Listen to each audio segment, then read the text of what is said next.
1971 16 December. সেদিন ছিল বৃহস্পতিবার। ঢাকার অদূরে ডেমরায় কিছুক্ষণ আগেই সূর্যোদয় হয়েছে। শীতের কুয়াশা ভেজা সকাল, আধার তখনও ভালোভাবে কাটেনি।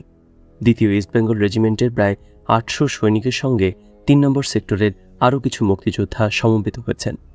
কাকডাকা এই শিশিরসিক্ত ভোরে আধো আলো অন্ধকারে ঢাকার দিকে মুক্তিযোদ্ধাদের এই দলটি মার্চ করে যাওয়ার প্রস্তুতি চলছে।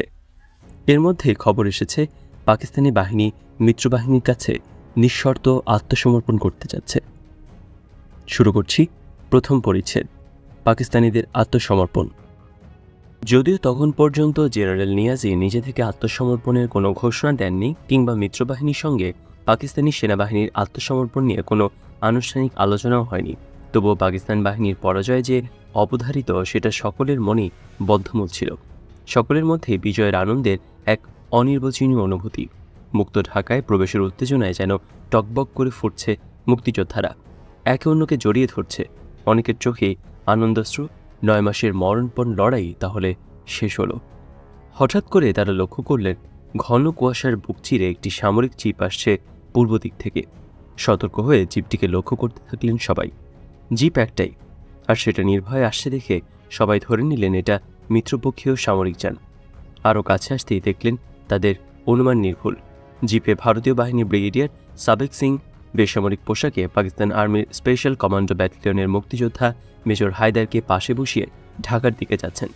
এই দুইজন বিজয়ী বীর ইতিহাসের সাক্ষী হতে জেনারেল নিয়াজির আত্মসমর্পণের দলিল স্বাক্ষর অনুষ্ঠানে উপস্থিত থাকবেন। কিছুক্ষণ পরে দুজনেই বিজয়ীর বেশে ঢাকায় প্রবেশ করবেন। শত্রুর সঙ্গে এই যুদ্ধে বিজয়ী হলেও কে জানত এর কয়েক বছর পরে এই দুই বীর নিজ নিজ দেশের সহযোদ্ধাদের হাতে সামরিক অভিযানেই নিহত হবেন। নিয়তি নির্ধারণ করে রেখেছিল মেজর হায়দার নিহত হবেন 1975-এর 7 নভেম্বর জেনারেল খালিদ মোশাররফের সঙ্গে, আর সাবেক সিং নিহত হবেন 1948 সালে স্বর্ণমন্দিরের ভেতরে শিখ সম্প্রদায়ের স্বাধীনতা সংগ্রামের অন্যতম নেতা জার্নাল সিং ভিন্দ্রাওয়ানারের সঙ্গে। জেনারেল সাবেক সিং অবসর নেবার পর ভিন্দ্রানওয়ালের সামরিক উপদেষ্টা হয়েছিলেন। বাংলাদেশের ইতিহাসের সঙ্গে বিজয়ী বীরদের উপাখ্যানের সঙ্গে তাদের এই ট্র্যাজিক মৃত্যুর শর্তও কি লেখা ছিল? ঢাকা নগরী রক্ষার জন্য পাকিস্তানের কোনো সুসংগঠিত বাহিনী ছিল না। আত্মসমর্পণের আগে পদাতিক, প্রকৌশল, ordnance, signal, electrical, mechanical engineering ও সার্ভিস কোর নিয়ে মোট ফোর্স ছিল 12 কোম্পানি। এছাড়া প্রায় 1500 EPCAF, 1800 পুলিশ এবং 300 রাজাকার ও আলবদর মিলে পাকিস্তানের পক্ষে মোট সংখ্যা ছিল 5000। এই সৈন্যদের যুদ্ধ করার কোনো ইচ্ছাই ছিল না। তারা নিজ নিজ পজিশনে স্থবির নিশ্চল দাঁড়িয়েছিলেন এবং ছোট্ট একটা চাপেই ভেঙে পড়ার জন্য প্রস্তুত ছিল।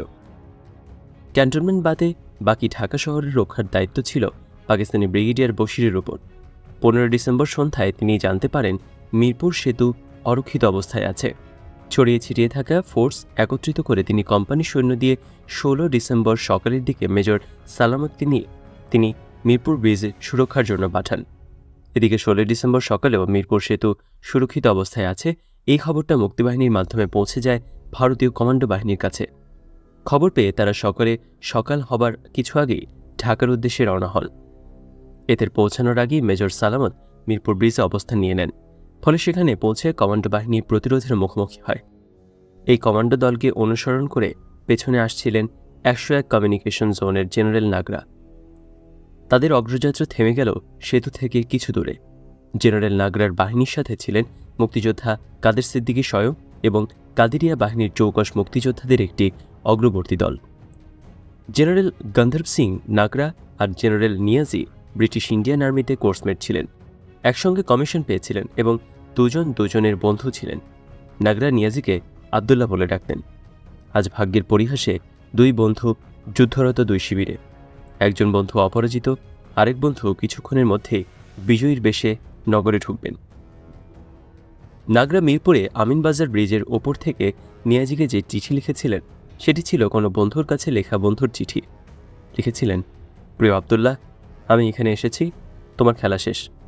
আমি পরামর্শ দিচ্ছি, আমার নিরাপত্তায় চলে আসো, আমি তোমার বিষয়টা দেখব, তোমার প্রতিনিধি পাঠাও। সকাল 9টায় চিরকুটটা জেনারেল নিয়াজির হাতে আসে। সেই সময় তার পাশে ছিলেন Major General Jamshed, Major General Rao Farman এবং Rear Admiral Sharif. Major General Rao Farman নিয়াজিকে ইংরেজিতে জিজ্ঞেস করলেন, আপনার কোনো রিজার্ভ বাহিনী আছে? জেনারেল নিয়াজি নিরুত্তর।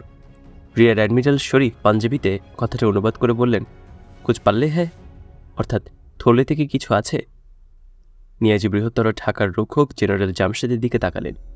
জেনারেল জামশেদ মুখে কিছু না বলে এদিক ওদিক মাথা নাড়লেন, যার অর্থ হলো কিছুই নেই, শূন্য। ফরমান আর শরীফ তখন একসঙ্গে বলে ওঠেন, যদি এই হয় তাহলে যান, যা সে করতে বলে তা করেন গিয়ে। জেনারেল নিয়াজি জেনারেল নাগরাকে অভ্যর্থনা জানানোর জন্য জেনারেল জামশেদকে পাঠালেন। ঢাকা শহরের মতিঝিলে Post and Telegraph P&T Colony. টেলিগ্রাফের বিহারি প্রকৌশলী ইমতিয়াজ আলম খানের সরকারি ফ্ল্যাটে দূর থেকে ফজরের আজানের শব্দ ভেসে আসছে। আসসালাতু খায়রুম মিনান নাওম। আজানের শব্দ ভেদ করে দরজায় উত্তেজিত করাঘাত। ইমতিয়াজ আলম খান দরজা খুলে দিতেই দেখলেন বাঙালি প্রতিবেশী মোহাম্মদ আলী খান মাল্লুর উত্তেজিত চেহারা। মাল্লু সাহেব ধীর স্থির মানুষ, কিন্তু আজকে তার চেহারায় উত্তেজনায় ডকবক করছে। সে বলল, ইমতিয়াজ, তুমি খবর শুনছ? ইমতিয়াজ বলল, কি খবর মাল্লু ভাই? সে বলল, আকাশবাণী থেকে বলছে পাকিস্তান আর্মি আজ সারেন্ডার করবে।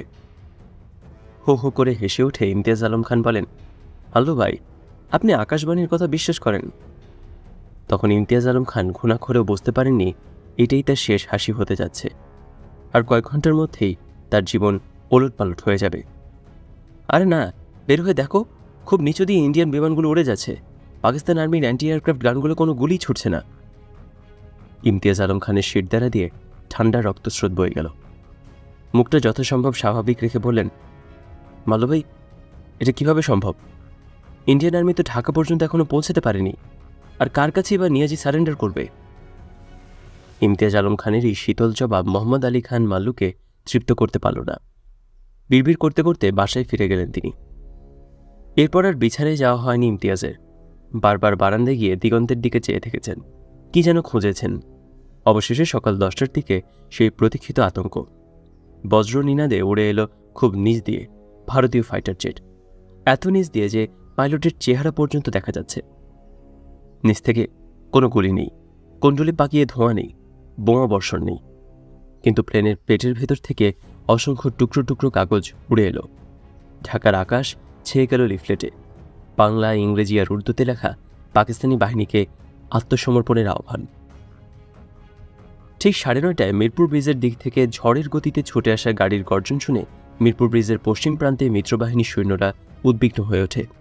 পরক্ষণেই মাটি কাঁপিয়ে কয়েক ঝাঁক গুলির শব্দ, 4-5টি মেশিন গান একসঙ্গে বিকট শব্দে গর্জে উঠে থেমে যায়। চকিতে ঘটে যাওয়া ঘটনার পর আবারও থমথমে নীরবতা। গুলি ছুটতেই দ্রুত ধেয়ে আসা গাড়ি দুটি নিশ্চল হয়ে যায়। মিত্রবাহিনীর ভুল ভাঙে। গাড়ি দুটি শত্রু নয়, মিত্রবাহিনীর। গাড়িতে কোনো সাদা পতাকা কিংবা কাপড় না থাকায় শত্রু ধেয়ে আসছে ভেবে মিত্রবাহিনীর সৈন্যরা গুলি ছুড়েছিল। পাকিস্তানি হানাদাররা আত্মসমর্পণ করছে, এই দারুণ সুখবরটি পৌঁছে দিতে ঝড়ের বেগে ছুটে আসছিল ওরা। আসার পথে আনন্দের আবেশে কখন গাড়িতে সাদা পতাকার বদলে লটকানোর সাদা জামাটি প্রচণ্ড বাতাসে উড়ে গেছে তা তারা জানতেও পারেনি। ভুল যখন ভাঙল তখন যা হবার হয়ে গেছে। 3 জন সঙ্গে সঙ্গে শহীদ। আমিনবাজার স্কুলের পাশে 2টি জিপই নিশ্চল হয়ে আছে। একটিতে 3 জনের মৃতদেহ, রক্তে জিপটা ভেসে গেছে, তখনও রক্ত ঝরছে। এত যন্ত্রণার মাঝেও আহত একজন জিপের স্টিয়ারিং ধরে বসেছিল। দারুণ সুখবরটা যত তাড়াতাড়ি দিতে পারবে ততই যেন সহযোদ্ধা হারানোর দুঃখ এবং গুলিতে আহত হওয়ার নিদারুণ যন্ত্রণার উপশম হবে। আহত যোদ্ধার গলার স্বর জড়িয়ে আসা সত্ত্বেও যতদূর সম্ভব প্রত্যয় মেশানো কণ্ঠে বিজয়ীর ভঙ্গিতে বলল, শত্রুরা আত্মসমর্পণে রাজি। তাদের দিক থেকেই এখনও কোনো জেনারেল আসছে। যে মিত্রসেনায় সংবাদ দিল তার হাঁটুর নিচের অংশ বুলেটে এফোড় হয়ে গেছে। তিনি তার ক্ষতস্থান 2 হাতে চেপে ধরে সর্বশেষ সংবাদ দিলেন। 2000 বছর আগের ইতিহাস যেন ভিন্ন পরিপ্রেক্ষিতে এবং ভিন্ন পটভূমিতে জীবন্ত হয়ে উঠল। ম্যারাথন থেকে অ্যাথেন্স নয়, ঢাকা থেকে মিরপুরে গুলিবিদ্ধ যন্ত্রণাক্লিষ্ট দেহের দ্রুত নিঃশেষিত শক্তি শেষবারের মতো একত্র করে শত্রুর আত্মসমর্পণ তথা পূর্ণ বিজয়ের দারুণ সংবাদ দিলেন এই যুগের বীর সেনানী, এই শতাব্দীর ফিলিপাইডিস। আহত এবং নিহতদের সরিয়ে নেওয়ার জন্য হেলিকপ্টার আনা হলো। হেলিকপ্টার আমিনবাজার স্কুলের পাশে থাকা বাড়ির সামনে মসজিদের মাঠে নামিয়ে আহত এবং নিহতদের উঠিয়ে দেওয়া হলো। হেলিকপ্টার মির্জাপুর হাসপাতালের উদ্দেশ্যে উড়ে যাবার কয়েক মিনিট পর ঢাকার দিক থেকে মার্সিডিজ বেঞ্জ জিপে দখলদার পাকিস্তানি বাহিনীর একজন মেজর জেনারেল, 2 জন লেফটেন্যান্ট কর্নেল, একজন মেজর, 2 জন ক্যাপ্টেন এবং কয়েকজন সিপাহী আত্মসমর্পণের আনুষ্ঠানিক পর্ব সারতে এলো। হানাদারদের পক্ষ থেকে সিএএফ প্রধান মেজর জেনারেল জামশেদ আত্মসমর্পণের প্রথম পর্ব সারতে আসেন। মিত্রবাহিনী যথারীতি সারিবদ্ধভাবে দাঁড়ালো। মেজর জেনারেল নাগরার বামে ব্রিগেডিয়ার সানসিং, তারপর ক্লের, সবশেষে কাদের সিদ্দিকী। জেনারেল সামরিক অভিবাদন জানিয়ে কোমর থেকে রিভলভার বের করে প্রসারিত 2 হাতে নাগরার দিকে বাড়িয়ে দিলেন। মেজর জেনারেল নাগরা বুলেট রেখে রিভলভারটি জামশেদকে ফিরিয়ে দিলেন। এরপর আগের মতো 2 প্রসারিত হাতে তার টুপি দিলেন। নাগরা লাইন থেকে বেরিয়ে জামশেদের টুপিটি কাদের সিদ্দিকীর হাতে দিলেন।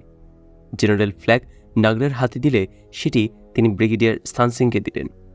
জেনারেল জামশেদ সবশেষে তার কোমর থেকে বেল্ট খুলে দিলে নাগরা তা ব্রিগেডিয়ার ক্লেরকে দেন। তিনি সাময়িকভাবে ব্যবহারের জন্য জামশেদকে আবারও তা ফিরিয়ে দেন। মেজর জেনারেল নাগরার গাড়ি থেকে যৌথ বাহিনীর জেনারেল ফ্ল্যাগ খুলে তা পাকিস্তানি বাহিনীর মার্সিডিজ বেঞ্জে লাগিয়ে জামশেদকে নিয়ে সকলে অবরুদ্ধ ঘাঁটির দিকে এগোলেন। যৌথ বাহিনীর জেনারেল ফ্ল্যাগ উড়িয়ে মার্সিডিজ বেঞ্জ সকাল 10:05 নিয়াজির 14তম ডিভিশন সদর দপ্তরের সামনে এসে দাঁড়ায়। কর্নেল মেহদা এবং একজন পাকিস্তানি অফিসারকে পাঠানো হয় টঙ্গীতে। তাদের হাতে ছিল সাদা পতাকা, কিন্তু একটা ট্যাঙ্কের গোলা এসে আঘাত করে তাদের জিপে। জিপের আরোহী 4 জনই নিহত হন। টঙ্গীতে শেষ পর্যন্ত যুদ্ধ শেষ হয়েছিল বিকেল 4টার দিকে। জেনারেল নাগরা কয়েকজন সৈন্য নিয়ে ঢাকায় প্রবেশ করলেন সকাল 10:40। তিনি ঢুকলেন গৌরবের শিরোপা ধারণ করে। জেনারেল নিয়াজির অধিকৃত ঢাকার পতন ঘটল ঠিক তখনই। সকাল 9টা। সাকুরা রেস্টুরেন্টের সামনে এবং পাশের গলিতে মুক্তিযোদ্ধাদের কয়েকটা দল জড়ো হয়েছে। বর্তমানে কাজী নজরুল ইসলাম অ্যাভিনিউ ধরে দলে দলে পাকিস্তান আর্মি হেঁটে ক্যান্টনমেন্টে ফিরে যাচ্ছে। তাদের বাম হাতের বাজুতে সাদা কাপড় বাঁধা। আত্মসমর্পণের আগে ছড়িয়ে ছিটিয়ে থাকা পাকিস্তানি বাহিনীর অবশিষ্ট অংশকে একত্রিত করার জন্যই তাদেরকে ক্যান্টনমেন্টে নেওয়া হচ্ছে। কে বলবে এই বিষণ্ণ, ভীত এবং নতমুখ সেনারাই গত 9.5 মাস ধরে অবর্ণনীয় বিভীষিকা সৃষ্টি করেছিল সোনার বাংলায়? এদের সবার হাতেই রক্তের দাগ।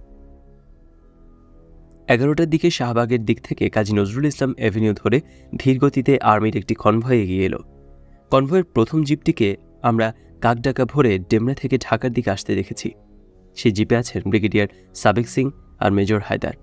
কনভয়টি ডানে মোড় নিয়ে বিজয়ীর বেশে নিউট্রাল জোন হোটেল ইন্টারকন্টিনেন্টালের সামনে এসে দাঁড়ালো। মেজর হায়দার আর সাবেক সিং অগ্রবর্তী দল নিয়ে ঢাকায় পৌঁছেছেন। তাদের মূল দায়িত্ব আনুষ্ঠানিকভাবে পাকিস্তানিদের আত্মসমর্পণের ব্যবস্থা করা।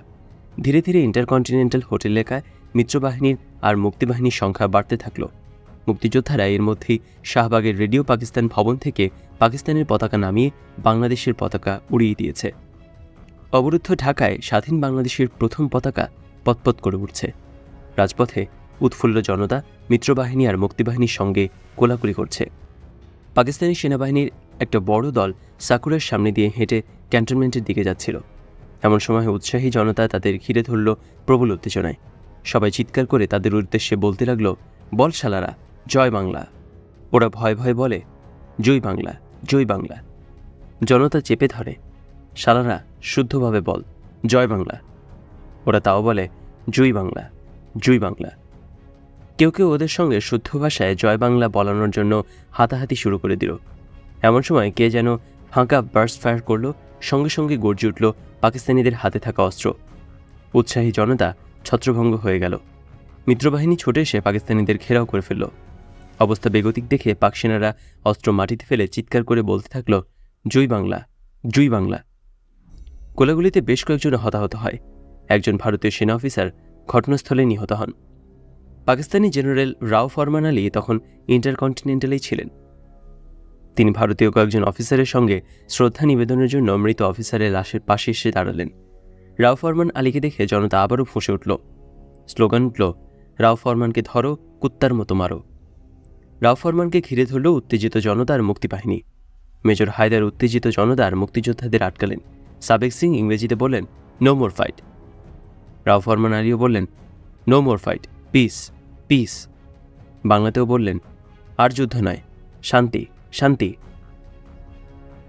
সে সময় যান বাঁচানোর জন্য বাংলা বলার চেয়ে ভালো কোনো বিকল্প পাক সেনাদের গণহত্যার অন্যতম কুশীলব জেনারেল রাও ফরমান আলীর মাথায় আসেনি নিশ্চয়। 16 ডিসেম্বর সকাল 9টায় মিত্রবাহিনীর জেনারেল JFR জ্যাকব ভারতীয় বাহিনীর অধিনায়ক জেনারেল মানেক শর কাছ থেকে একটা ফোন কল পান। ফোনে মানেক শ সন্ধ্যার মধ্যে পাকিস্তানিদের আত্মসমর্পণ করানোর সকল ব্যবস্থা করতে তাকে নির্দেশ দেন। জ্যাকব বাংলাদেশের সশস্ত্র বাহিনী থেকে জেনারেল AGM ওসমানী, উপ অধিনায়ক উইং কমান্ডার AK খন্দকার যেন উপস্থিত থাকেন সেই ব্যবস্থা করতে নিজেদের দপ্তরকে ব্রিফ করে একটা হেলিকপ্টার নিয়ে যশোর হয়ে ঢাকার তেজগাঁ বিমানবন্দরে নামেন। জ্যাকবের সঙ্গে আসেন আরেক শিখ officer Colonel Khara. Pakistan Eastern কমান্ডের chief of staff Brigadier Bakar Siddiqui জ্যাকবকে বিমানবন্দর থেকে জেনারেল নিয়াজের ক্যান্টনমেন্টের দপ্তরে নিয়ে আসেন। সেখানে কিছুক্ষণ আগে মেজর জেনারেল নাগরাও এসে উপস্থিত হয়েছেন। তখনও টঙ্গীসহ নানা অঞ্চলে যুদ্ধবিরতি অগ্রাহ্য করে পাকিস্তানি বাহিনী রক্তক্ষয়ী আক্রমণ চালাচ্ছিল।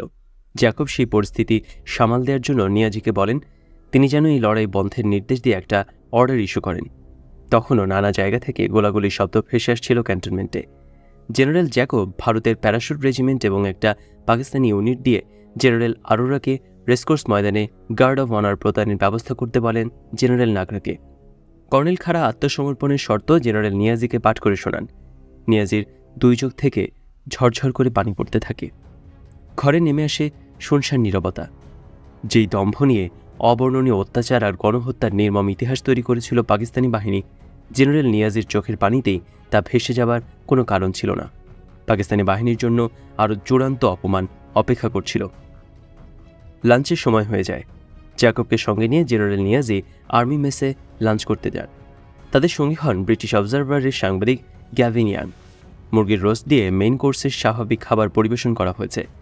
পাকিস্তান অফিসাররা স্বাভাবিকভাবে খোশগল্প করতে করতে দুপুরের ভোজ সারছেন। জেনারেল জ্যাকব আর কর্নেল খাড়া এক কোণে দাঁড়িয়ে দেখছেন। দ্য ভিঞ্চি এই ছবিটা আঁকলে হয়তো নাম দিতেন দ্য লাস্ট লাঞ্চ। ভিঞ্চি না থাকলেও খ্যাতিমান সাংবাদিক গ্যাভিন ইয়াং ছিলেন। তিনি পরদিন ব্রিটিশ অবজারভারে এই লাঞ্চ নিয়ে বিশাল নিউজ করলেন। তার শিরোনাম ছিল দ্য সারেন্ডার লাঞ্চ। লাঞ্চ সেরে জেনারেল নিয়াজিকে নিয়ে জেনারেল জ্যাকব বেলা 3টার দিকে তেজগাঁ এয়ারপোর্টে যান জেনারেল আরোরাকে রিসিভ করার জন্য। এরই মধ্যে নানা দিক থেকে মুক্তিযোদ্ধারা ঢাকায় ঢুকে পড়তে শুরু করেছে। চারিদিক থেকে হালকা অস্ত্রের বিচ্ছিন্ন গোলাগুলি শব্দ ভেসে আসছে। নিয়াজিকে বহনকারী গাড়িকে সশস্ত্র মুক্তিযোদ্ধারা আটকে দেয়। কেউ কেউ গাড়ির বেয়নেটের উপর ঝাঁপিয়ে পড়ে।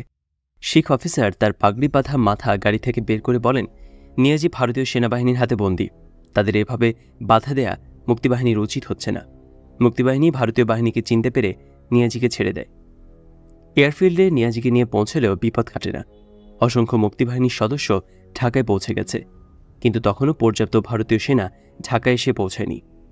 এই পরিস্থিতিতে নিয়াজিকে অক্ষত কিভাবে রেসকোর্স ময়দানে নিয়ে যাওয়া হবে সেটাই তখন সবচেয়ে বড় দুশ্চিন্তা। এর মধ্যে এয়ারপোর্টে এক ট্রাক বোঝাই মুক্তিযোদ্ধা এসে দাঁড়ায়। জ্যাকব প্রমাদ কোনেন। ঝটপট সেই ট্রাক থেকে 3 জন সশস্ত্র মুক্তিযোদ্ধা নেমে আসেন। সামনে দুজনের শস্ত্রমণ্ডিত চেহারার এক যুবক আর নিয়াজির দিকে দৃঢ় পদক্ষেপে হেঁটে আসতে থাকেন। যুবকের কাঁধে মেজর জেনারেলের র্যাঙ্ক ব্যাজ লাগানো আছে। কাছে আসতেই জ্যাকব তাকে চিনলেন। তিনি কাদের সিদ্দিকী, যিনি তার বীরত্বের জন্য ইতিমধ্যে বাঘা কাদের নামে খ্যাত হয়েছেন। দেশের মধ্যে থেকে শত্রুবাহিনীর অস্ত্র কেড়ে নিয়ে এক বিপুল শক্তিধর বাহিনী গড়ে যুদ্ধ করে গেছেন এই যুবক। জ্যাকব নিয়াজিকে পেছনে রেখে কাদের সিদ্দিকীর দিকে এগিয়ে যান। তিনি কাদের সিদ্দিকীকে বলেন আত্মসমর্পণের জন্য নিয়াজিকে বেঁচে থাকতে হবে। জেনারেল নিয়াজি নির্লজ্জের মতো কাদের সিদ্দিকীর দিকে হাত বাড়িয়ে দেন। নিশ্চুপ দাঁড়িয়ে থাকেন বাঘা কাদের। ভারতীয় কমান্ডার নাগরা কাদের সিদ্দিকীকে 2 বার বলেন টাইগার, পরাজিতের সঙ্গে হাত মেলাও। কাদের সিদ্দিকী বলেন নারীর সম্ভ্রম হরণকারী খুনির সঙ্গে হাত মেলালে আল্লাহ আমাকে ক্ষমা করবে না। পেছন দিকে ঘুরে কাদের সিদ্দিকী দৃঢ় পদক্ষেপে ট্রাকের দিকে ফিরে যান। মুক্তিবাহিনীর তরফ থেকে কে থাকবেন আত্মসমর্পণ অনুষ্ঠানে সেটা তখনও স্থির হয়নি। মুক্তিযুদ্ধের সর্বাধিনায়ক জেনারেল ওসমানী আছেন রণাঙ্গন পরিদর্শনে, যিনি ভারতীয় সেনাবাহিনীর ব্রিগেডিয়ার উজ্জ্বল গুপ্ত আর বাংলাদেশ সেনাবাহিনীর লেফটেন্যান্ট কর্নেল আব্দুর রবকে নিয়ে বাংলাদেশের অভ্যন্তরে সিলেটে মুক্ত এলাকা পরিদর্শনে গেছেন। 13 ডিসেম্বর ওসমানী এই সফরের পরিকল্পনা করেন। যুদ্ধ পরিস্থিতি যেভাবে অগ্রসর হচ্ছে এবং চূড়ান্ত পরিণতির দিকে যাচ্ছে, তাতে এখন মুক্তিযুদ্ধের সর্বাধিনায়কের বাইরে যাওয়া ঠিক হবে না। এই মর্মে মুক্তিযুদ্ধের উপ অধিনায়ক AK খন্দকার পরামর্শ দিলেও ওসমানী সেটায় কর্ণপাত করেনি। 13 ডিসেম্বর বিকালে মুক্ত হয়েছিল কুমিল্লা। একটা M8 হেলিকপ্টারে ব্রিগেডিয়ার গুপ্তের তত্ত্বাবধানে কুমিল্লা পৌঁছেন শেখ কামাল, ডক্টর জাফরুল্লাহ চৌধুরী, জেনারেল ওসমানী আর মুক্তিবাহিনীর chief of staff general M.A. রব।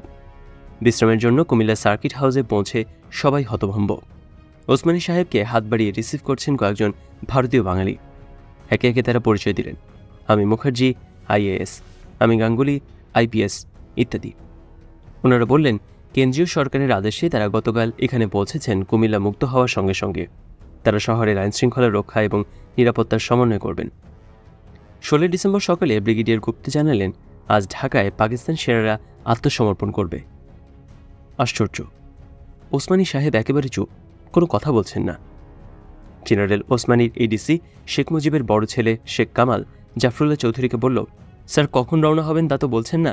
জাফর ভাই আপনি যান, জিজ্ঞেস করে সময় জেনে নিন, অধীর আগ্রহে আমরা সবাই অপেক্ষা করছি।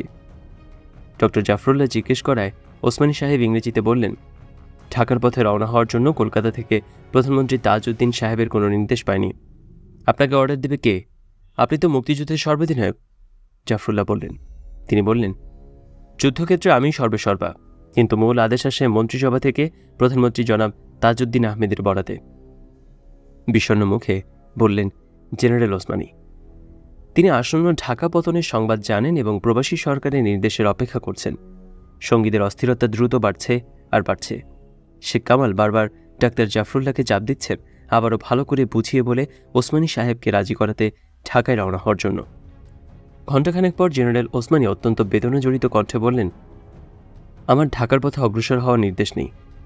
আমাকে বলা হয়েছে পরে প্রবাসী সরকারের সঙ্গে একযোগে ঢাকা যেতে। দিনক্ষণ তাজউদ্দিন সাহেব জানাবেন। গণতন্ত্রের আচরণে যুদ্ধের সেনাপতি প্রধানমন্ত্রীর অধীন, এটাই সঠিক বিধান। তিনি ব্রিগেডিয়ার গুপ্তকে ডেকে জিজ্ঞেস করলেন, সিলেটের অবস্থা কী? ব্রিগেডিয়ার গুপ্ত জানালেন, সিলেট ইজ ক্লিয়ার। উনি বললেন, তাহলে চলুন আমরা সিলেট যাই, সেখানে গিয়ে আমার বাবা মায়ের কবর জিয়ারত করব। শাহজালালের পূর্ণ মাজারে আমার পূর্বপুরুষরা আছেন। জেনারেল ওসমানী শেখ কামালকে ডেকে সবাইকে তৈরি হতে বললেন। আধা ঘন্টার মধ্যে হেলিকপ্টার উড়ল আকাশে। নিরুপদ্রব যাত্রা সিলেটের পথে। পরিষ্কার আকাশ। হেলিকপ্টারের যাত্রী জেনারেল ওসমানী, তার ADC শেখ কামাল, মুক্তিবাহিনীর chief of staff general M.A. রব, MAN, রিপোর্টার আল্লামা, ব্রিগেডিয়ার গুপ্ত, ভারতীয় 2 পাইলট এবং ডক্টর জাফরুল্লাহ চৌধুরী। কেউ কথা বলছে না, সবাই নীরব। অতর্কিতে একটা প্লেন এসে হেলিকপ্টারের চারদিকে চক্কর দিয়ে গেল। হঠাৎ গোলা বিস্ফোরণের আওয়াজ। ভেতরে জেনারেল রবের আর্তনাদ। পাইলট চিৎকার করে বললেন, উই হ্যাভ বিন অ্যাটাকড। রবের উরুতে গোলার আঘাতের পরপরই তার কার্ডিয়াক অ্যারেস্ট হলো। Doctor Zafrullah external cardiac message দিতে শুরু করলেন। পাইলট চিৎকার করে বললেন, অয়েল ট্যাঙ্ক হিট হয়েছে, তেল বেরিয়ে যাচ্ছে, আমি বড়জোর 10 মিনিট উঠতে পারবো বলে গুনতে শুরু করলেন। 1, 2, 3, 10, 20, 30, 40, 50, 59, 60, 1 মিনিট। এভাবেই পাইলট মিনিট গুনছে। উদ্বিগ্ন এবং চিন্তিত পাইলট। ধীরস্থিরভাবে পাইলটের আসনে বসা অন্য পাইলট। ওসমানী সাহেব লাফ দিয়ে উঠে অয়েল ট্যাঙ্কের কাছে গিয়ে দাঁড়িয়ে চিৎকার করে বললেন, জাফরুল্লাহ গিভ মি ইয়ার জ্যাকেট। ডক্টর জাফরুল্লাহর গায়ের জ্যাকেটটা ছুড়ে দিলে ওসমানী সাহেব ওটা দিয়ে অয়েল ট্যাঙ্কের ফুটা বন্ধ করতে চেষ্টা করতে থাকলেন। ইংরেজিতে বললেন, ভয় পেও না বাছারা, আমি সিলেটকে আমার হাতের তালুর মতো চিনি। যে বিমানটি থেকে নিখুঁতভাবে হেলিকপ্টারের অয়েল ট্যাঙ্কারে গুলি ছোড়া হয়েছিল তা পাকিস্তানের ছিল না, এটা নিশ্চিত। পাকিস্তানের সব বিমান কয়েকদিন আগে ধ্বংস করা হয়েছে কিংবা গ্রাউন্ডেড করা হয়েছে। তাই আক্রমণকারী বিমানটি ভারতীয় হবার সম্ভাবনা সবচেয়ে বেশি। গোলা ছুড়ে সেটা হয়তো গুয়াহাটির পথে চলে গেছে। জেনারেল ওসমানী চিৎকার করে নিচে একটা জায়গার দিকে আঙুল দেখিয়ে বললেন, এখানে নামো। শত্রুর গুলির স্বাদ নেওয়ার জন্য আমাকে প্রথম নামতে দাও, যদি কোনো শত্রু এখানে থেকে থাকে। এটা বলে তিনি তরুণের মতো হেলিকপ্টার থেকে লাফ দিলেন। হঠাৎ গ্রামবাসী এসে ওসমানী সাহেবকে ঘিরে ধরল। দুশ্মন আইসে রে বা, দুশ্মন আইসে, দুশ্মনরে ধর। পরক্ষণেই ভালো করে তাকিয়ে দেখি হঠাৎ করে চিৎকার করে উঠল, আমাদের কর্নেল সাহেব রে বাবা। গ্রামবাসী জেনারেল ওসমানীকে ঘিরে নাচতে শুরু করল। জনতার বিজয় উল্লাসে যেন জেনারেল রবের ঘুম ভাঙল। তিনি চোখ খুলে তাকালেন, সবার মুখেই হাসি। সিদ্ধান্ত হয়েছে মুক্তিবাহিনীর পক্ষে মুক্তিযুদ্ধের উপ অধিনায়ক AK খন্দকার আত্মসমর্পণের সময় ঢাকায় উপস্থিত থাকবেন। তিনি তখন অফিসে ছিলেন না, তাকে চারিদিকে খোঁজ করতে করতে কলকাতা নিউ মার্কেটের কাছে পাওয়া যায়। সেখান থেকেই তাকে দমদম এয়ারপোর্টে চলে যেতে বলা হয়। তিনি তখন সিভিল ড্রেসে ছিলেন, তাই সামরিক পোশাক পরার সময় পাননি। পরিকল্পনা হয়েছে দমদম থেকে বিমানে আগরতলা দিয়ে আগরতলা থেকে হেলিকপ্টার আসা হবে ঢাকায়। ঢাকা বিমানবন্দরে বিমান ল্যান্ড করার অবস্থা ছিল না, তাই ইতিমধ্যেই ভারতীয় বিমান বাহিনীর আক্রমণে তা বিধ্বস্ত হয়েছে। দমদম এয়ারপোর্টে একে খন্দকার দেখেন মিত্রবাহিনীর কমান্ডার জেনারেল আরোরা সস্ত্রীক বিমানে উঠছেন। অরোরা তার স্ত্রীকে নিয়ে ঢাকায় আসছেন তা ভারতীয় বাহিনীর জেনারেল জ্যাকব জানতে পারেন অরোরার স্ত্রী ভাস্তি অরোরার কাছ থেকে।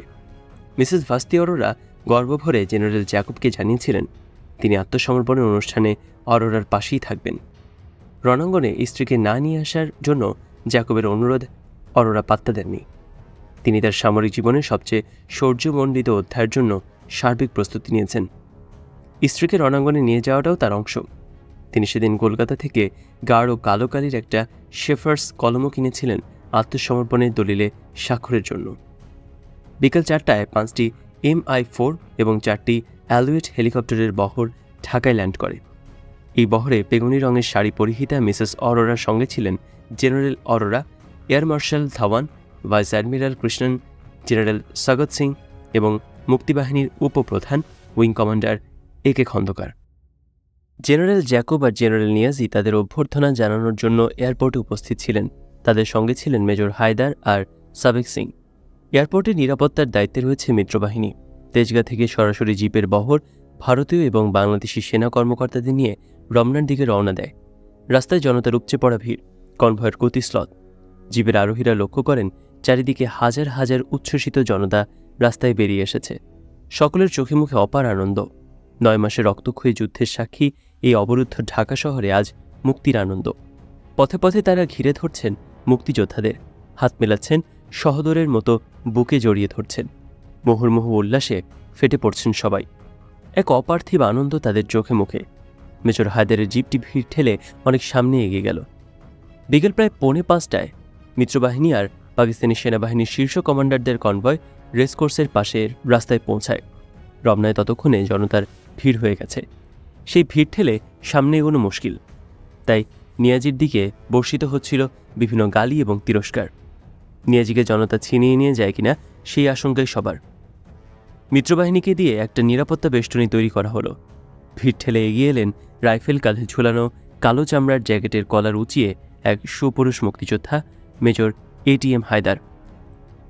এই কালো জ্যাকেটটা মেজর হায়দারের খুব প্রিয়। পাকিস্তান সেনাবাহিনীতে থাকার সময় পাকিস্তানের ল্যান্ডিকোটাল মার্কেট থেকে তিনি কিনেছিলেন। গত এপ্রিলে কিশোরগঞ্জ ব্রিজ ভাঙার সময় যখন কয়েক ঘন্টার জন্য কৃষকগঞ্জের বাসায় গিয়েছিলেন, তখন তার ছোট বোন আরেক মুক্তিযোদ্ধা ক্যাপ্টেন সিতারা অন্য কয়েকটা কাপড়ের সঙ্গে এই জ্যাকেটটাও দিয়ে দিয়েছিলেন। একপাশে জেনারেল অরোরা, মাঝে নিয়াজিকে রেখে মেজর হায়দার ভিড় ঠেলে নিরাপত্তা বেষ্টনীর ভেতরে ঢুকলেন। এরপর এগিয়ে গেলেন আত্মসমর্পণ টেবিলের দিকে। ঢাকা ক্লাব থেকে একটা টেবিল আর 2টো চেয়ার আনা হয়েছিল। সেখানেই বসলেন 2 কমান্ডার, একজন বিজয়ী আর একজন বিজিত পরাজিত। টেবিলে রাখা হয় আত্মসমর্পণের দলিল। অনেক শখ করে কিনে আনা কলম এগিয়ে দেন জেনারেল অরোরা। স্বাক্ষর করতে গিয়ে জেনারেল নিয়াজি দেখলেন কালি আসছে না। 2বার ঝাঁকিয়ে নিয়ে আবারও চেষ্টা করায় অবশেষে কালি এলো। এই চরম অসম্মানের দলিল স্বাক্ষর করার সময় নিয়াজির গলা শুকিয়ে যাওয়া স্বাভাবিক ছিল। সঙ্গে সঙ্গে কলমের কালিও হয়তো শুকিয়ে গিয়েছিল। আত্মসমর্পণের দলিলে প্রথমে স্বাক্ষর করেন জেনারেল নিয়াজি, তারপর স্বাক্ষর করলেন জেনারেল আরোরা।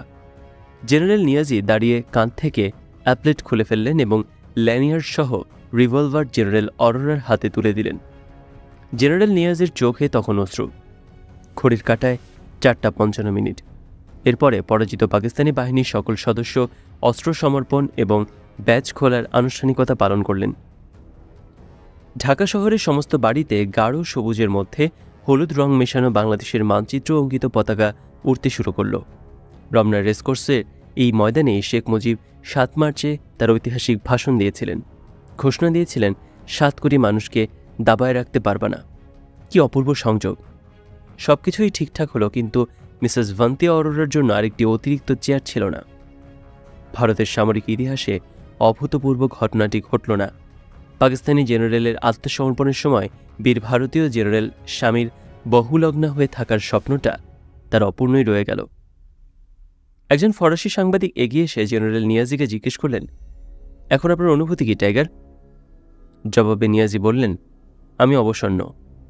পাশে থেকে অরোরা জেনারেল নিয়াজির সমর্থনে এগিয়ে এসে বললেন, এক চরম বৈরী পরিবেশে তাকে এক অসম্ভব দায়িত্ব পালন করতে হয়েছে। কোনো জেনারেলই এই পরিস্থিতিতে এর চেয়ে ভালো করতে পারতেন না। পাকিস্তানের এককালের লৌহমানব ফিল্ড মার্শাল আইয়ুব খান সেই রাতে ইতিহাসের সেই সমাপনী পর্বে তার রোজনামচায় লিখলেন, বেদনাদায়ক হলেও বাংলার এই বিভাজন ছিল অবশ্যম্ভাবী এবং অনিবার্য। বিপুল সংখ্যাগরিষ্ঠ জনতা এই কুহুকি বিশ্বাসে মজে ছিল যে পশ্চিম পাকিস্তানিরা তাদের শত্রু। ভালো হতো যদি আমাদের শাসকেরা সময়মতো এটা উপলব্ধি করে ভারতের হাতে এর অস্ত্রোপচারের দায়িত্ব না দিয়ে শান্তিপূর্ণভাবে বাঙালিদের চলে যেতে দিত।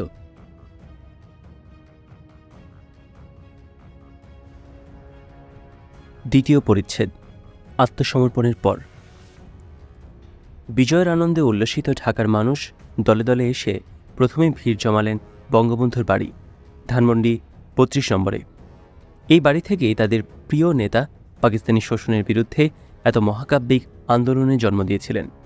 প্রিয় নেতা তখনও পাকিস্তানের কারাগারে বন্দী থাকলেও সেই বাড়িটি হয়ে উঠেছিল মুক্ত বাংলাদেশের প্রতীক। উল্লেসিত জনতার সঙ্গে যোগ দিয়েছিলেন মোহাম্মদপুরের আওয়ামী লীগের উর্দুভাষী বিহারি নেতা মোহাম্মদ আলাউদ্দিন। পুরো মুক্তিযুদ্ধের সময় আওয়ামী লীগ করার কারণে স্বজাতি বিহারিদের কাছ থেকে তাকে লুকিয়ে পালিয়ে থাকতে হয়েছিল। আজ মোহাম্মদ আলাউদ্দিনের চোখে মুখে আনন্দ। প্রিয় নেতার বাসায় তিনি এসেছেন সেই আনন্দ সহযোদ্ধাদের সঙ্গে উদযাপন করতে। সকল অবরুদ্ধ আবেগমুক্ত হয়ে গগনবিদারী স্লোগানে মূর্ত হয়ে উঠেছে। মোহাম্মদ আলাউদ্দিনের কণ্ঠে সকলের মতোই উচ্চকিত স্লোগান, জয় বাংলা, জয় বঙ্গবন্ধু। ৩২ নম্বর থেকে ফেরার পথে হঠাৎ নরক নেমে এলো তার উপর। চড়াও হল উন্মত্ত জনতা। শত্রুজ্ঞানে প্রকাশ্যেই হত্যা করা হলো মোহাম্মদ আলাউদ্দিনকে। জাতের সতীর্থ মনে করে আলাউদ্দিনের জীবন প্রদীপ নিভে যাওয়ার আগে তিনি অবাক বিস্ময়ে তাদের বর্ণবাদী জিঘাংসা দেখে অবর্ণনীয় কষ্ট নিয়ে চিরতরে চোখ মুছলেন। এরপর থেকে শুরু হলো বাংলাদেশের ১১০টি শহরে পরিকল্পিতভাবে হাজার হাজার উর্দুভাষীকে হত্যা, ধর্ষণ আর তাদের সহায় সম্পদ লুণ্ঠনের ঘটনা। অনেক বাঙালি পরিবার কিছু ভীত বিহ্বল আর পলায়নপর অবাঙালিকে আশ্রয় দিলেও অসংখ্য উর্দুভাষীর নির্মম হত্যা মৃত্যুকে রুখতে পারেনি। স্বাধীনতার উষালগ্নে এই নির্মম আর বিভৎস হত্যাকাণ্ড বিষয়ে স্বাধীন বাংলাদেশে এখনও কেউ তা স্বীকার করে লজ্জা বা দুঃখ প্রকাশ করেনি, এমনকি বামপন্থীরাও নয়। যদিও এই নিহত আর অত্যাচারিত বিহারিরা ছিল মূলত বামপন্থী দলের ট্রেড ইউনিয়নভুক্ত রেলওয়ে ও পাটকলের শ্রমিক আর নিম্নপদস্থ কর্মচারীরা। আজ কেউ কি স্মরণ করেন পাক ফ্যাশন টেইলার্স নামের দোকান থেকে স্বাধীন বাংলাদেশের প্রথম পতাকা সেলাই করা হয়েছিল? সেই দোকানের অবাঙালি দর্জি মোহাম্মদ হোসেন, নাসিরুল্লাহ এবং আব্দুল খালেক মোহাম্মদীর কথা। ঢাকা শহরে সেই সময় ৩ লাখের মতো বিহারি ছিল। মূলত মিরপুর আর মোহাম্মদপুরে বেশি বিহারি জনগোষ্ঠী থাকলেও সারা শহরেই ছড়িয়ে ছিটিয়ে বিহারিরা বসবাস করত। সংখ্যাগরিষ্ঠ বিহারি পাকিস্তান রাষ্ট্র ভেঙে যাক সেটা চায়নি। প্রত্যক্ষভাবে স্বাধীনতা সংগ্রামের বিরোধিতা করেছে বেশিরভাগ বিহারিরাই। রাজাকার বাহিনীতেও বিপুল সংখ্যক বিহারিকে রিক্রুট করা হয়েছিল।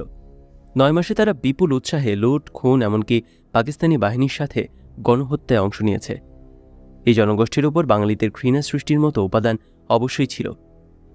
রমনার আত্মসমর্পণের মাঠ থেকে ফেরা উল্লাসিত জনতার মিছিলগুলো থেকে স্লোগান উঠতে থাকল, একটা দুইটা পাকিস্তানি ধরো, সকাল বিকাল নাস্তা করো।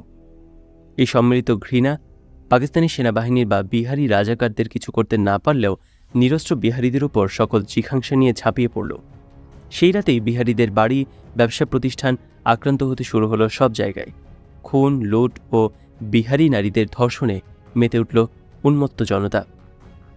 মিরপুর ১ এবং ২ নম্বরে বিহারি বসতি এলাকায় বিপুল অস্ত্রসজ্জিত মুক্তিযোদ্ধারা ঢুকে পড়ল।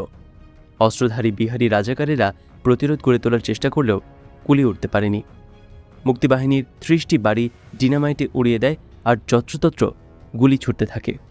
মাইকে ঘোষণা করা হয়, বিহারিরা বাঁচতে চাইলে ঈদগায় জড়ো হও। সবাই ঈদগায়ে জড়ো হয়। তাদের উপর নির্বিচারে গুলি ছুড়ে অসংখ্য নিরস্ত্র বিহারিকে হত্যা করা হয়। ঈদগাহ মাঠের সবুজ ঘাসের রং পরিবর্তিত হয়ে যায় উজ্জ্বল লাল রঙে। একটি বিরোচিত রাষ্ট্র বিপ্লবে অংশ নেয়া গণমানুষের বাহিনীর এমন নির্দয়, নির্মম এবং অসৈনিকোচিত গণহত্যায় বাঙালির বিজয়ের পালকে যে কালিমা লেপন হয়ে গেল তার দায় কেউ কখনো স্বীকার করেনি। বাংলাদেশের সকল ইতিহাস থেকে এই গণহত্যার ঘটনা মুছে দেওয়া হয়েছে কিংবা মুছে দেওয়ার চেষ্টা করা হয়েছে। স্বাধীন বাংলাদেশের জন্ম হলো। যারা পাকিস্তান আন্দোলন করেছিল তাদের সবাই প্রবীণ। তাদের কারো কারো মুখে বিজয়ীর আনন্দে বদলে বিজিতের বেদনার ছাপ পড়েছিল বটে, কিন্তু সেই বেদনার সোচ্চার বহিঃপ্রকাশ তারা ঘটাননি। এই প্রবীণদের মধ্যে যারা ভারতীয় শরণার্থী শিবিরে ছিলেন তারা নিঃশব্দেই সময়টা পার করছিলেন। এ এক বৈরিত্যপূর্ণ মানসিক অবস্থান। বিপরীতে শরণার্থী শিবিরে হিন্দু প্রবীণদের বিজয়ের উল্লাসে প্রকাশের সীমা ছাড়িয়ে গিয়েছিল। শরণার্থী শিবিরে মুসলিম প্রবীণদের বিপরীতে প্রবীণ হিন্দুদের উল্লাস যেন ছিল হারানো সম্পত্তিতে অধিকার ফিরে পাওয়ার উল্লাস। পাক সেনাদের আত্মসমর্পণের খবর শোনার সঙ্গে সঙ্গে তারা যেসব সোচ্চার স্বগতোক্তি করেছিলেন তাতে কোনো রাজনৈতিক বিচার বিবেচনার প্রকাশ ছিল না, কিংবা ছিল না কোনো মননশীল সংস্কৃতি চেতনার পরিচয়। একান্ত স্থূল স্বার্থচেতনা কিংবা প্রতিশোধ স্পৃহায় তাদের এক একজনের কথাবার্তায় অনাবৃত হয়ে পড়ছিল। পাশের বাড়ির অমুক উদ্দিন গত 24টি বছর ধরে তাকে জ্বালাতন করেছে, অমুক আলী তার জমি বেদখল করেছে, অমুক হোসেন তাকে অহেতুক নানা কথা শুনিয়েছে। স্মৃতির ঝাঁপি থেকে ওই সবই সাপের মতো কিলবিল করে বেরিয়ে আসছিল। উদ্দিন, আলী, হোসেনদের এবার আর রক্ষা নেই। দেশে গিয়েই তো ওদের হাতে নাগালে পাওয়া যাবে। দেশটা স্বাধীন হলো কাদের কৃপায়? আমাদের। ইন্দিরা গান্ধী সাহায্য দিয়েছিল বলেই তো, না হলে বোঝা যেত কত ধানে কত চাল। এই চিন্তাই পরবর্তীকালে পল্লবিত হয়ে নানা সামাজিক এবং রাজনৈতিক সমস্যার জন্ম দিয়েছিল। পাকিস্তানের আত্মসমর্পণের খবর কলকাতায় পৌঁছাতেই কলকাতা উল্লাসে ফেটে পড়ল। চারিদিকে বাজি ফুটছে, লোকজন রাস্তায় নেমে এসেছে। ইন্দিরা গান্ধীর ছবি নিয়ে একদল লোক সিপিএমের অফিস তছনছ করে দখল নিতে শুরু করল। কংগ্রেসের কাছে এটা ছিল ইন্দিরার বিজয়ের ইমেজ কাজে লাগিয়ে সিপিএমকে পশ্চিমবঙ্গ থেকে বিতাড়নের একটা মৌকা। 17 ডিসেম্বর 1971 সাল, সকাল 8:10। স্বাধীন বাংলাদেশের রাজধানী ঢাকার রেডিও থেকে প্রথমবারের মতো ভেসে এলো মুক্তিযোদ্ধা ফতেহ আলী চৌধুরীর কণ্ঠস্বর। তিনি ঘোষণা দিলেন, এখন জাতির উদ্দেশ্যে কিছু বলবেন sector 2 commander in charge Major Abu Taher Mohammad Haider. ইথারে ভেসে এলো এক তৃপ্ত কণ্ঠস্বর। আমি মেজর হায়দার বলছি। প্রিয় দেশবাসী, আমাদের প্রিয় দেশকে মুক্ত করা হয়েছে। আমাদের দেশ এখন মুক্ত। আপনারা সবাই এখন মুক্ত বাংলাদেশের নাগরিক। সকল গেরিলার প্রতি আমার নির্দেশ, আইন শৃঙ্খলা রক্ষা করতে হবে। কোথাও যেন আইন শৃঙ্খলা বিনষ্ট না হয়। লুটপাট বন্ধ করতে হবে।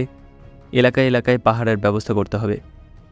যতদিন পর্যন্ত প্রবাসী বাংলাদেশ সরকার দেশে ফিরে দায়িত্ব না নেবেন ততদিন পর্যন্ত গেরিলাদের যার যার এলাকায় আইন শৃঙ্খলা রক্ষা করতে হবে। জনগণের প্রতি আমার আবেদন, আইন শৃঙ্খলা রক্ষা করুন। আলবদর, আল শামস, রাজাকার এবং দালালদের ধরিয়ে দিন। নিজ হাতে আইন তুলে নেবেন না। একইভাবে 17 ডিসেম্বর 1971 বিকাল 4:30 মেজর হায়দার, মুক্তিযোদ্ধা ফতেহ আলী চৌধুরী, মুক্তিযোদ্ধা আতিকুর রহমান, মুক্তিযোদ্ধা আলম, মুক্তিযোদ্ধা শহীদ সহ আরও কয়েকজন মিলে ডিআইটি ভবনের টিভি সেন্টারে পৌঁছান। শামসুল হুদা চৌধুরী, শাহাদাত চৌধুরী, আবদুল্লাহ আল মামুন, সখিনা আক্তার সহ আরও কয়েকজনের সহযোগিতায় ফতেহ আলী চৌধুরীর ঘোষণার পর মেজর হায়দারের বক্তব্য প্রচারিত হয়। পরে তার বক্তব্যটির ইংরেজি স্ক্রিপ্ট পাঠ করেন মুক্তিযোদ্ধা আতিকুর রহমান। আত্মসমর্পণ নিয়ে আলোচনায় সাব্যস্ত হয় 16 ডিসেম্বর আত্মসমর্পণের দলিল স্বাক্ষরিত হলেও জেনারেল নিয়াজি এবং তার বাহিনী তখনই অস্ত্র সমর্পণ করবে না। জেনারেল জ্যাকব 18 ডিসেম্বর পর্যন্ত তাদের অস্ত্র রাখার অনুমতি দেন। ফলে পাকিস্তানি বাহিনী যুদ্ধবন্দী হলেও ঢাকা সেনানিবাসে তাদের অবস্থান ছিল সশস্ত্র। এ এক অদ্ভুত পরিস্থিতি। পাকিস্তানি সৈন্যদের এই ভীতি খুব অবাস্তব ছিল না। তারা জানত তাদের কৃতকর্ম বাঙালিরা কখনোই ক্ষমা করবে না। পাকিস্তানি বাহিনীকে সামনাসামনি পেলে মুক্তিযোদ্ধারা তাদের আস্ত রাখত না। পাকিস্তানি বাহিনীর বিপর্যয় সম্পর্কে জেনারেল অরোরা 17 ডিসেম্বর বলেছিলেন, মেঘনা এবং মধুমতি নদীর মধ্যবর্তী অঞ্চলে তাদের অবস্থান কেন্দ্রীভূত করলে আমার মনে হয় তারা আরও কয়েক মাস টিকে থাকতে পারত। 3 দিন পর 19 ডিসেম্বর ঢাকা সেনানিবাসের গলফ মাঠে অস্ত্র সমর্পণ করে পাকিস্তানি বাহিনীর 30,000 সৈন্য। তাদের পক্ষে নেতৃত্ব দেন মেজর জেনারেল রাও ফরমান আলী। পাকিস্তানি স্থলবাহিনীর মেজর জেনারেল জামশেদ কমান্ড দেবার সঙ্গে সঙ্গে বেলা 10:45 ঢাকা ক্যান্টনমেন্টের গলফ মাঠে সবুজ ঘাসের উপর 478 জন পাকিস্তানি অফিসার তাদের অস্ত্রগুলো সাজিয়ে রাখলেন। তারপর এক পা পিছিয়ে গিয়ে অ্যাটেনশন হয়ে দাঁড়ালেন। ভারতীয় সেনাবাহিনীর কয়েকজন অফিসার গিয়ে অস্ত্রগুলো কুড়িয়ে নিলেন। নানা ধরনের অস্ত্র, পিস্তল, রিভলভার, এলএমজি, স্টেনগান। ডিসেম্বরের সূর্যের দিকে মুখ করে ম্রিয়মান বিষণ্ণ মুখে ক্যান্টনমেন্টের দিকে তাকিয়েছিলেন পাক বাহিনীর দীর্ঘদেহী জেনারেল রাও ফরমান আলী। ঠিক সেই মুহূর্তে ক্যান্টনমেন্টের বিভিন্ন ইউনিটে তার বাহিনীর 30,000 পরাজিত সৈন্য নিজেদের হাতিয়ার সমর্পণ করেছিল। সেই দিনই বাংলাদেশ ভারত যৌথ বাহিনীর প্রধান লেফটেন্যান্ট জেনারেল জগজিৎ সিং অরোরা বলেন, ভারতীয় বাহিনী প্রয়োজনের অতিরিক্ত সময় বাংলাদেশে অবস্থান করবে না। কিন্তু প্রয়োজনীয় সময় কোনটা, সেই বিষয়ে তিনি কিছুই বলেননি। মুক্তিযুদ্ধ এবং পাক ভারত যুদ্ধ সংক্রান্ত সমস্ত দলিলে উল্লেখ আছে, সেদিন থেকে বাংলাদেশে প্রায় 1 লাখ পাকিস্তানি সৈন্য ভারতের যুদ্ধবন্দী হয়। এমনকি সিমলা চুক্তিতেও 1 লাখ সৈন্যের কথা বলা হয়েছে। ভুট্টো নানা বক্তব্যে 96,000 সৈন্যের কথা উল্লেখ করতেন, কিন্তু ইস্টার্ন কমান্ডে পাকিস্তানের নিয়মিত বাহিনীর সৈন্য সংখ্যা ছিল মাত্র 34,000। রেঞ্জার্স, স্কাউট, মিলিশিয়া এবং বেসামরিক পুলিশ মিলিয়ে আরও 11,000। সব মিলিয়ে ইস্টার্ন কমান্ডের সশস্ত্র সদস্য ছিল 45,000। ইস্টার্ন কমান্ডের সদর দপ্তর, সামরিক আইন প্রশাসকের কার্যালয়, ডিপো, প্রশিক্ষণ ইনস্টিটিউট, ওয়ার্কশপ এবং ফ্যাক্টরি প্রহরে নিয়োজিত ব্যক্তি, নার্স, মহিলা ডাক্তার, পাচক, ধোপা, নাপিত সহ হিসেব করলে এই হিসাব বড়জোর 55,000 পৌঁছায়। 45,000-এর বাইরে যাদের ধরা হয়েছে তারা বেসামরিক কর্মকর্তা, কর্মচারী, মহিলা ও শিশু। তবুও এই 1 লাখ পাকিস্তানি সেনার কথা কেন প্রচারিত করা হয়েছিল সেটা এক বিষয়। অবশ্য উপরে উল্লেখিত হিসাব পাকিস্তানের পূর্বাঞ্চলীয় বিজিত সেনাপ্রধান জেনারেল নিয়াজির দেয়া হিসাব। এমনকি ভারতীয় সংসদে 1972-এর 14 এপ্রিল পাকিস্তানি যুদ্ধবন্দীদের একতা হিসাব দাখিল করা হয়। সেখানে সামরিক বাহিনী এবং প্যারামিলিটারি বাহিনী সহ মোট 74,081 জন যুদ্ধবন্দীর একটি তালিকা দেওয়া হয়। তবে পরে বলা হয় 704 জনের হিসাবে গরমিল আছে, আর সিভিলিয়ান বন্দীর সংখ্যা 16,370 জন। পাকিস্তানি যুদ্ধবন্দীর এই সংখ্যা কোনোভাবেই 1 লক্ষ নয়। অন্য অনেক হিসাবের মতোই এই সংখ্যাটি এখনও অমীমাংসিত থেকে গেছে। নিজ বাহিনী লজ্জাজনকভাবে আত্মসমর্পণ করা সত্ত্বেও ওই দিন সন্ধ্যায় ইয়াহিয়া চূড়ান্ত বিজয় অবধি যুদ্ধ চালানোর সংকল্প প্রকাশ করেন। পাকিস্তানের সর্বত্র এই পরাজয়ের প্রতিক্রিয়ায় পরদিন 17 ডিসেম্বর ভাঙচুর, দাঙ্গা আর গণবিক্ষোভ শুরু হয়। পরাজিত পাকিস্তানি সেনাদের ভারতে স্থানান্তরের প্রক্রিয়া শুরু হয় 20 ডিসেম্বর। এই প্রক্রিয়া 1972 সালের জানুয়ারি শেষ পর্যন্ত চলে।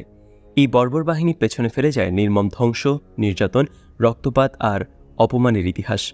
হাম যাহা রাহে হে লেকিন বিষ ছোড়কর যা রাহে হে।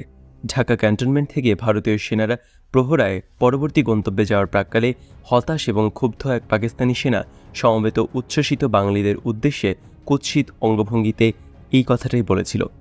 এই ছোট্ট কথার মধ্যে লুকিয়েছিল 9.5 মাস ধরে বাঙালি নারীদের উপর স্মরণকালের সবচেয়ে নির্মম অত্যাচারের ইতিহাস, যা স্কুল ছাত্রী থেকে বিধবা বয়স্ক মহিলা, বস্তিবাসী নারী থেকে এলিট শহুরে মধ্যবিত্তের কন্যাকেও বাদ রাখেনি। এবারে তৃতীয় পরিচ্ছেদ, ভারতীয় সেনাবাহিনীর নজিরবিহীন লুটপাট। 12 মার্চ 1972 ঢাকা স্টেডিয়ামে ভারতীয় বাহিনীর বিদায়ী কুচকাওয়াজ অনুষ্ঠিত হচ্ছে। বিদায়ী শুভেচ্ছাবাণীতে শেখ মুজিব তাদের উদ্দেশ্যে বলছেন, আমাদের মহাসংকটের সময় আপনাদের প্রসারিত সাহায্যকে আমরা সর্বদা গভীর কৃতজ্ঞতার সঙ্গে স্মরণ করব। ইচ্ছা থাকলেও বাংলাদেশের জনগণ তাদের আতিথেয়তায় হস্ত আপনাদের দিকে প্রসারিত করতে পারেনি, কারণ পাকিস্তানি সেনাবাহিনীর ধ্বংসযজ্ঞের কারণে বাঙালিদের আর অবশিষ্ট কিছুই নেই। কিন্তু আপনাদের প্রতি তাদের অকৃত্রিম ভালোবাসা রয়েছে। আমার অনুরোধ, আপনারা বাংলাদেশের জনগণের ভালোবাসার সঙ্গে করে নিয়ে যান। কিন্তু দুঃখজনক যে ভারতীয় বাহিনী ফিরে যাওয়ার সময় ভালোবাসার সঙ্গে লুটপাট করা বিপুল সম্পদও সাথে করে নিয়ে যায়। কিছু শিখ অফিসার এবং তাদের অধীনস্থ সেনারা যশোর, কুমিল্লা, ঢাকা ও চট্টগ্রাম ক্যান্টনমেন্ট এবং খুলনার শিল্পাঞ্চলে সর্বব্যাপী লুটপাট শুরু করে। সে সময় ভারতীয় বাহিনী সদ্য স্বাধীন দেশে যে সর্বব্যাপী এবং নজিরবিহীন লুটপাট চালায় তা বিদেশিদেরকেও হতবাক করে তোলে। ব্রিটিশ সংবাদপত্র গার্ডিয়ানের রিপোর্টে বলা হয়, মিল ফ্যাক্টরির মেশিনারি এবং যন্ত্রাংশ পর্যন্ত লুট করে ভারতীয় সেনারা। পাকিস্তানি বাহিনীর অস্ত্রশস্ত্র ছাড়াও খাদ্যশস্য এবং পাট, সুতা, যানবাহন, এমনকি সমুদ্রগামী জাহাজ, কারখানার মেশিনপত্র ও যন্ত্রাংশ পর্যন্ত লুট করে। এই লুণ্ঠিত সম্পদের আর্থিক মূল্যের পরিমাণ সব মিলিয়ে ছিল সেই সময় প্রায় $2.2 বিলিয়ন। পাকিস্তানি বাহিনীর আত্মসমর্পণের পর ভারতীয় বাহিনী পাকিস্তানের অন্তত 4টি ডিভিশনের অস্ত্রশস্ত্র, ভারী কামান, গোলাবারুদ, যানবাহন এবং অন্যান্য সরঞ্জাম ভারতে নিয়ে যায়। বাংলাদেশ সেনাবাহিনী প্রতিবাদ করলে টোকেন হিসেবে অল্প কিছু পুরনো অস্ত্র ফেরত দেওয়া হয়। এই ভারতীয় বাহিনী এত নির্লজ্জ ছিল যে এত কিছু নিয়ে যাবার পরও ব্রিগেডিয়ার র্যাঙ্কের অফিসার ঢাকা ক্যান্টনমেন্ট থেকে ফ্রিজ, আসবাবপত্র, ক্রোকারিজ ট্রাকে ভর্তি করে ভারতে পাচার করেন। ব্রিগেডিয়ার মিশ্র নামে একজন ভারতীয় অফিসারের এই লুটপাটের অপরাধে কোর্ট মার্শালও হয়। প্রখ্যাত ঔপন্যাসিক সুনীল গঙ্গোপাধ্যায় তার পূর্ব পশ্চিম উপন্যাসে এই লুটপাট নিয়ে লেখেন, ঢাকায় এত সব বিদেশি জিনিস পাওয়া যায়, এসব তো আগে দেখেনি ভারতীয়রা। রেফ্রিজারেটর, টিভি, 2-in-1, কার্পেট, টিনের খাবার, এসব ভর্তি হতে লাগলো ভারতীয় সৈন্যদের ট্রাকে। পাকিস্তানি বাহিনীর কয়েক হাজার সামরিক, বেসামরিক যান, অস্ত্র, গোলাবারুদ সহ অনেক মূল্যবান জিনিস, এমনকি প্রাইভেট কার পর্যন্ত সীমান্তের ওপারে পাঠিয়ে দেওয়া হয়। এই লুণ্ঠন এমন পর্যায়ে আর এমন বেপরোয়া নির্লজ্জ ছিল যে বাথরুমের আয়না এবং ফিটিংসও সেই লুণ্ঠন থেকে রেহাই পায়নি। নবম সেক্টরের অধিনায়ক মেজর জলিল তখন খুলনায়। তিনি যতগুলো কার পেলেন তার রিকুইজিশন করে সার্কিট হাউসে মুক্তিযোদ্ধাদের তত্ত্বাবধানে রেখে কিছু সম্পদ রক্ষার চেষ্টা করলেন। স্বাধীনতা যুদ্ধে বিজয়ের মাত্র 20 দিন পর ছাত্রলীগের প্রতিষ্ঠাবার্ষিকীতে রাজধানীতে কেন্দ্রীয় শহীদ মিনারে সমবেত হয়েছেন ছাত্রলীগের কেন্দ্রীয় নেতারা। শপথবাক্য উচ্চারণ করছেন দেশের স্বাধীনতা এবং সার্বভৌমত্ব অক্ষুণ্ণ রাখবেন। তখনকার ছাত্রনেতারা, যারা প্রধানত ছাত্রলীগ এবং ছাত্র ইউনিয়নের সাথে যুক্ত ছিলেন এবং যাদের প্রায় সকলের নামের সাথেই মুক্তিযুদ্ধের সংগঠক পরিচয়টি যুক্ত হয়েছিল, তারা সকলেই ছিলেন মুখ চেনা। পরবর্তীকালের রাজনৈতিক ঘটনাপ্রবাহে এদের অনেকেই নানা সুপথে কিংবা বিপথে ধাবিত হতে দেখা গেছে, কিন্তু সেটা পরবর্তী অধ্যায়ের অর্জন কিংবা আত্মবিসর্জন।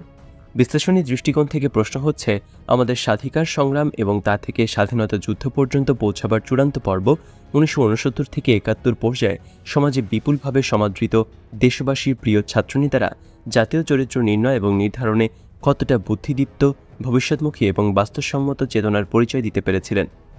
জাতির ভাগ্য নির্ধারণী, রাজনীতির গতিপ্রবাহ নিয়ন্ত্রণ কিংবা তার উপর প্রভাব বিস্তারের কালে এই ছাত্রনেতারা জাতীয় ইতিহাস, ঐতিহ্য এবং প্রত্যাশা ও লক্ষ্য সম্পর্কে কতটা ওয়াকিফাহাল আর সতর্ক ছিলেন। দেশের সামাজিক এবং রাজনৈতিক ইতিহাসের বিশ্লেষকরা ইতিমধ্যেই জাতীয় ইতিহাসের এই পর্বের ছাত্রনেতাদের সাধারণভাবে স্বল্প শিক্ষিত এবং অদূরদর্শী হিসেবে চিহ্নিত করতে শুরু করেছেন। পূর্ব বাংলায় পাকিস্তানের ঔপনিবেশিক শাসনকালে এই ছাত্রনেতাদের মধ্যে যে সমাজতান্ত্রিক ধারণার জন্ম হয়, স্বাধীনতা, সমাজতন্ত্র, জাতীয়তাবাদ সম্পর্কে যে চেতনা ও বিশ্বাস তৈরি হয়, তা ছিল অস্বচ্ছ, অপক্ষ এবং অগভীর। বিভিন্ন দেশে এসব আদর্শের প্রকাশ্য সাফল্য ও শক্তিমত্তা তাদের বিমোহিত করেছিল, কিন্তু এসব আদর্শ অনুসরণ এবং অনুশীলন ব্যবহারিক প্রয়োগের জন্য যে আদর্শিক তাড়না, ত্যাগ, তিতিক্ষা, ব্যক্তি ও সমষ্টিগত সংযম, মিতাচারের প্রয়োজন হয়, সেই শিক্ষা, বোধ, উপলব্ধি ছিল না তাদের। অনেক ক্ষেত্রে তারা বহুল আলোচিত আঞ্চলিক, রাজনৈতিক, অর্থনৈতিক ও সামরিক নিয়ন্ত্রণ কবজায় রাখতে ইচ্ছুক বিদেশি শক্তির দ্বারা উদ্বুদ্ধ, নিয়ন্ত্রিত ও পরিচালিত ছিলেন।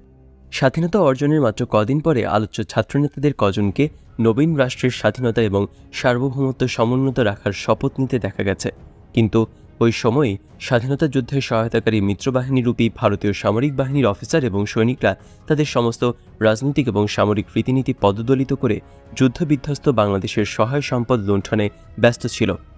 সরকারি, বেসরকারি মিল, কারখানা, ফ্যাক্টরি, ওয়ার্কশপ, ডিপো, গোডাউন, সমুদ্রগামী জাহাজ, বাস, ট্রাক, মোটরকার, লুট, আধুনিক ঘরবাড়ি যাবতীয় ফিটিংস, মূল্যবান যন্ত্রপাতি, ফ্রিজ, টিভি, কার্পেট থেকে শুরু করে সবকিছু তারা ট্রাক বোঝাই করে সীমান্তের ওপারে পাঠাতে শুরু করল।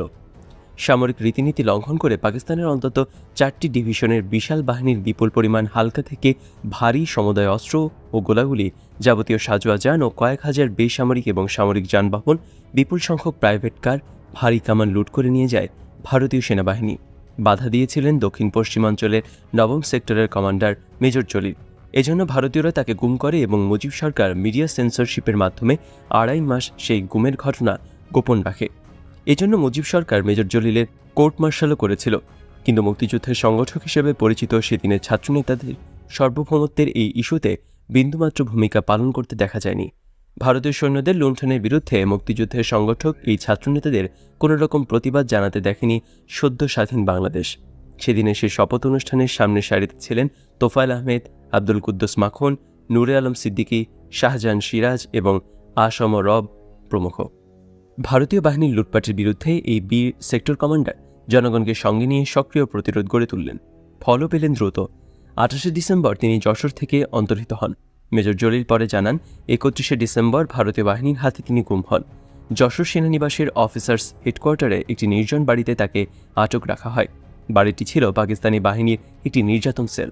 বাড়িটি অন্ধকার, রুমে মানুষের রক্তের দাগ ও এলোমেলো ছেঁড়া চুল, কিছু নরকঙ্কাল, সঙ্গে শকুন আর শিয়ালের উপস্থিতির মধ্যে একটা খাটে ডিসেম্বরের শীতের রাতে আধা ছেঁড়া কম্বল গায়ে দিয়ে দেশের প্রথম রাজবন্দী এক বীর মুক্তিযোদ্ধা মেজর জলিল শুনতে পেলেন পাশেই ভারতীয় সেনাদের বর্ষবরণের উল্লাস, নর্তকের ঘুঙুরের শব্দ আর সেই সঙ্গে নারী পুরুষের হল্লা।